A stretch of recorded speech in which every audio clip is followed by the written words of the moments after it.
ভাই একটা কথা জিজ্ঞাবো, বলেন বলেন। রাগ করবেন নি? না, রাগ করতাম না। আপু না, রাগ করবো না, বলেন। বলবো? বলেন। আচ্ছা ভাই, আপনি কি বিয়ে করছেন? হ্যাঁ, বিয়ে করছি। আচ্ছা আচ্ছা, বিয়ে করছি। আচ্ছা, বউ আর মা এই দুইটার ভিতরে আপনার সবচেয়ে প্রিয় কোনটা? সবচেয়ে প্রিয় মরার সময় তো বুড়ি দরকার পড়ে, আমার মা আমাকে জন্ম দিছে।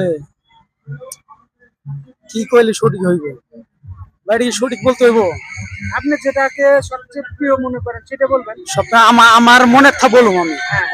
মানে কে কথা চলবো না, কে কি গুলো অর্ডার দেওয়ার বিষয় নাই। কিন্তু আমার জ্ঞানে, আমার যতটুকু জ্ঞান আছে অতটুকু জ্ঞানে কম আমি। আমার জ্ঞানে আমার কাছে মা বড়, মা বড় হয়। কারণ হলো এই যে বুঝাই আপনাদের, এই মা মা যখন জন্ম দিছে তখন এই পৃথিবীতে আমি আইছি, তাই না? তখন আইছি আমি বউ পাইছি। তাহলে আগে মা যে জন্ম না আমি বইতে পাইতাম না, তাহলে আমার কাছে মা বড়, বউ হয়েছে পরে। ধন্যবাদ ভাইয়া।